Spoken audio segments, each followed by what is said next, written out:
अस्सलाम वालेकुम व्यूअर्स, मैं हूं आपका होस्ट अब्दुर्रहमान और आज डिस्कस करेंगे पाकिस्तान के सबसे बड़े एक्वा कल्चर पार्क को जिसके क़याम की बाकायदा मंजूरी दी गई है।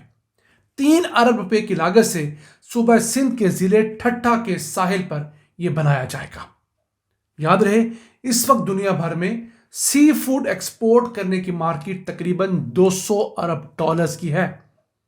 तो अगर हम इस फील्ड में आते हैं तो हमारे लिए कई अरब डॉलर्स के दरवाजे खुल जाएंगे। और तो और हमारा हमसाया मुल्क चाइना हर साल 23 अरब डॉलर्स की सी फूड की प्रोडक्ट्स इंपोर्ट करता है। अगर हम उसे एक्सपोर्ट करने लग पड़े तो हमारे पास टाइम नहीं बचेगा। अब ये जो पार्क है ये 120 एकड़ रकबे के ऊपर बनाया जाएगा। 3 अरब रुपए इस पर लागत आएगी, लेकिन ये साल का 2 अरब रुपए तक कमा के भी देगा, क्योंकि इस पार्क के अंदर एक्सटेंसिव फार्मिंग मेथड्स इस्तेमाल किए जाएंगे।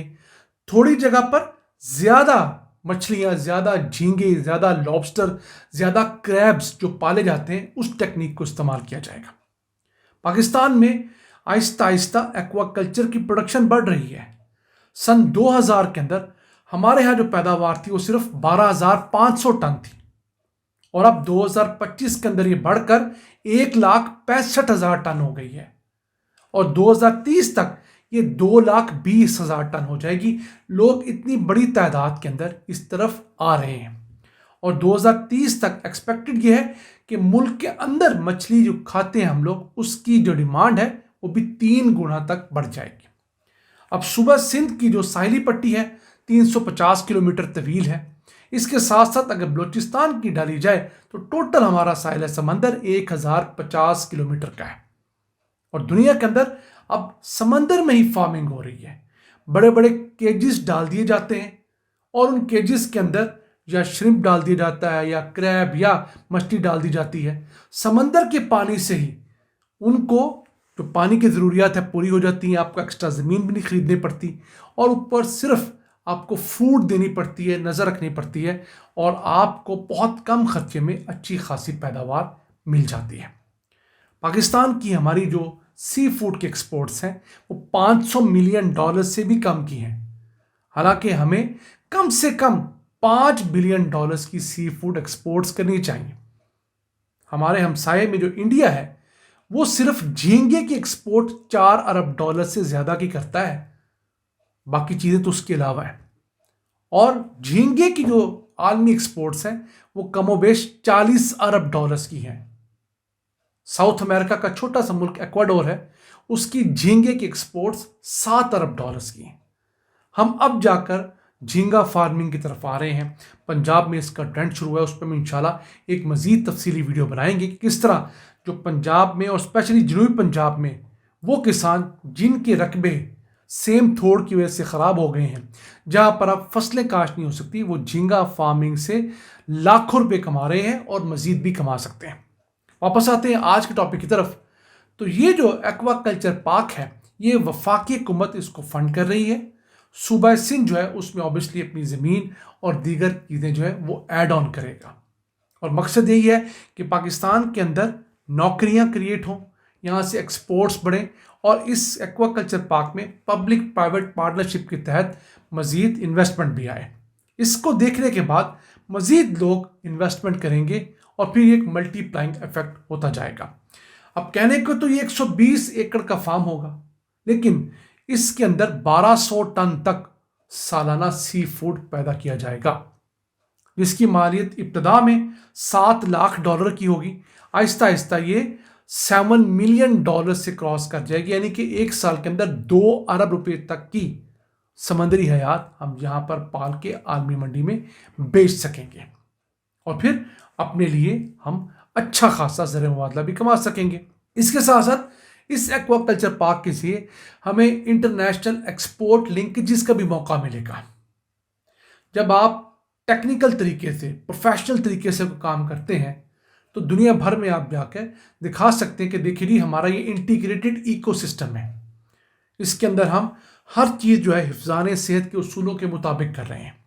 हर किस्म की सहूलत वहाँ मौजूद होगी। जो वहाँ पर हम आबी हयात पालेंगे, मछलियाँ होंगी, झींगे जो भी होंगे, उनको क्या न्यूट्रिशन देनी है, उनकी हार्वेस्टिंग के बाद उनकी तमाम चीज़ें क्या होंगी वो भी हम दिखा सकेंगे। फिर उनके जो ऑक्शन हॉल होंगे, उनकी जो पैकेजिंग होगी, उनकी जो एक्सपोर्ट्स होंगी, वो तमाम चीज़ें जो है इंटरनेशनल स्टैंडर्ड्स के ऊपर होंगी। फिलहाल तो हमारी मछली मंडियों का कोई हाल नहीं है। आप किसी भी शहर की किसी मछली मंडी में चले जाएं, वो उस शहर की सबसे गंदी जगह होगी। सबसे ज़्यादा बू, सबसे ज़्यादा ताफुन आपको वहाँ पर आएगा। बदकिस्मती से ऐसे ताजर हैं जो मछली मंडी में अरबोंपति हैं, लेकिन उन्होंने भी कभी जेब से 10 लाख तो क्या 10,000 रुपया लगाकर मंडी की बेहतरी के लिए कोशिशें नहीं की। तमाम बड़ी मंडियों का यही हाल है। फ्रूट मंडी चले जाएं, आप पाकिस्तान भर की सब्जी मंडी में चले जाएं, जहां पर डायरेक्ट फूड की आइटम्स बिकती हैं। ज़मीन पर मछली रख के उस गंदे पानी के अंदर उसी मछली को फरोख्त किया जाता है, वहां से लाकर हमें बेच दी जाती है। इन बुरे स्टैंडर्ड्स को हमें अपने आप बेहतर करना होगा। हमें आलमी सतह की मंडियों की तरफ जाना होगा, जहां पर ज़मीन पर नहीं, एक ऊंचे प्लेटफॉर्म के ऊपर, एक कोल्ड इन्वायरमेंट के अंदर ये जो तमाम सी फूड है वो एक्सपोर्ट होती है, बिकती है, मुकामी आबादी के लिए भी और बाकी लोगों के लिए भी, ताकि उसकी क्वालिटी ख़राब ना हो, उसके अंदर किसी किस्म के जरासीम ना आए, उसके अंदर किसी किस्म की आमेजिश ना हो और वो लोगों के खाने के लिए कोई ख़तरनाक चीज़ में कन्वर्ट ना हो जाए। अब हमने पिछले साल तकरीबन 465 मिलियन डॉलर्स का सी फूड एक्सपोर्ट किया था। इस साल हम चीन को एक बड़ी मिकदार में चीज़ें एक्सपोर्ट करना शुरू हुए हैं। ये अच्छी खबर है। चीन को इस साल इब्तदाई 9 माह जो थे, जनवरी से लेकर और हमारा जो सितंबर है, हम लोगों ने 25% ज़्यादा सी फूड एक्सपोर्ट किया है। लेकिन वो भी कितना है? 121 मिलियन डॉलर्स। जी हाँ, एक पाव भी नहीं 1 अरब डॉलर्स का। हमारे पास इतनी बड़ी मंडी हमारे हमसाये में मौजूद है। चाइना दुनिया में सबसे बड़ा सी फूड का एक्सपोर्टर भी है, लेकिन सबसे बड़ा इंपोर्टर भी है। चाइना 20 अरब डॉलर्स का सी फूड एक्सपोर्ट करता है, लेकिन 23 अरब डॉलर का सी फूड इंपोर्ट करता है। तो हम अगर अपना टारगेट चाइना की मंडी को रख के ही मेहनत शुरू कर दें, तो बहुत सारी फील्ड्स ऐसी हैं जिसमें इसके साथ साथ लाइफ स्टॉक की फील्ड है, डेयरी की फील्ड है, एग्रीकल्चर की बहुत सारी फील्ड्स ऐसी हैं जहां पर हम चाइना की डिमांड ही पूरी नहीं कर सकते। 1 अरब 40 करोड़ से ज़्यादा का मुल्क है और अब उस मुल्क की अक्सरियत आबादी जो है वो अच्छी खासी मालदार आबादी है, गरीब आबादी नहीं है।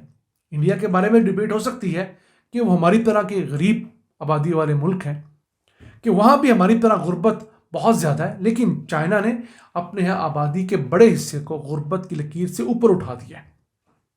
तो इस हिसाब से हमें अपनी चीज़ों को चाइनीज़ मेयार के मुताबिक लाना होगा, तब जाकर हम चाइना को चीज़ें एक्सपोर्ट कर पाएंगे। नाज़रीन, ये था आज का एपिसोड। हमें उम्मीद आपको पसंद आया होगा। अपनी सजेशंस, अपनी आरा से हमें आगाह रखा करें। अपने मेज़बान अब्दुल रहमान को इजाज़त दीजिए। अल्लाह के बाद।